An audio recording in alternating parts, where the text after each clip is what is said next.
السلام علیکم ورحمۃ اللہ وبرکاتہ۔ فضائل اعمال، فضائل رمضان۔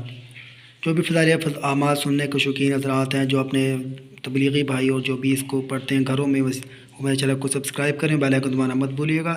اس کو گھر میں پڑھیں تاکہ آپ کے گھروں میں بھی برکت رہے اور آپ ہمارے گھر والوں کے دلوں میں ایمان جاگے۔ فضائل رمضان۔ حضرت اللہم صلی درود شریف پڑھنا، اللہم صلی۔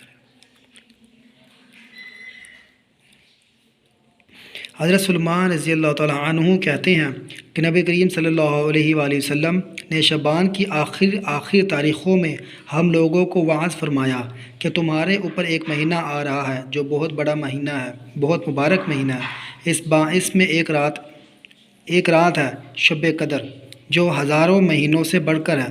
اللہ تعالیٰ نے اس کے روزہ کو فرض فرمایا اور اس کے رات کے قیام یعنی تراویح کو ثواب کی چیز بنایا۔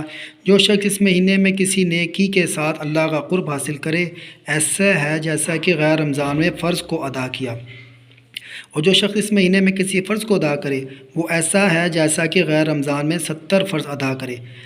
یہ مہینہ صبر کا ہے اور صبر کا بدلہ جنت ہے، اور یہ مہینہ لوگوں کے ساتھ غم خواری کرنے کا ہے۔ اس مہینے میں مومن کا رزق بڑھا دیا جاتا ہے۔ جو شخص کسی روزے دار کا روزہ افطار کرائے، اس کے لیے گناہوں کے معاف ہونے اور آگ سے خلاصی کا سبب ہوگا، اور روزے دار کے ثواب کی مانند اس کو ثواب ملے گا۔ اس روزہ دار کے ثواب سے کچھ کم نہیں کیا جائے گا۔ صحابہ رضی اللہ تعالیٰ عنہ نے عرض کیا کہ یا رسول اللہ، ہم میں سے ہر شخص تو اتنی وسعت نہیں رکھتا کہ ہر روزے دار کو افطار کرائے۔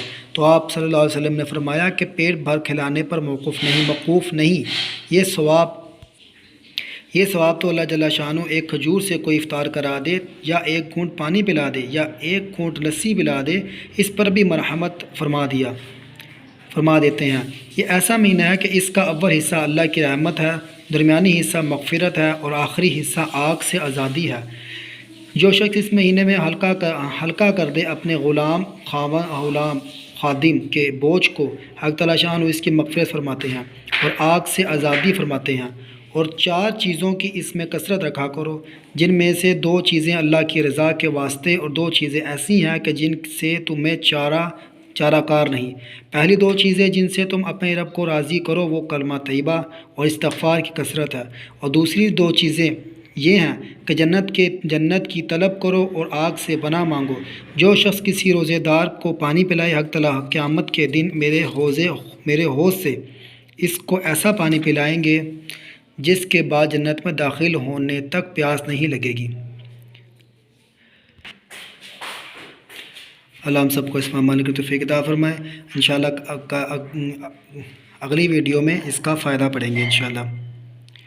جو بھی میرے بھائی حضرات ہیں، جو اس گھروں میں بہنیں ہیں جو اس کو پسند کرتی فضائل اعمال کو، جو گھر میں بھی پڑھتے ہیں، وہ میری اس ویڈیو کو ضرور دیکھیں اور آگے اس کو شیئر کریں، لائک کریں، اور میرے چینل کو سبسکرائب کریں، بیل آئیکن دبانا مت بھولیے گا۔ السلام علیکم۔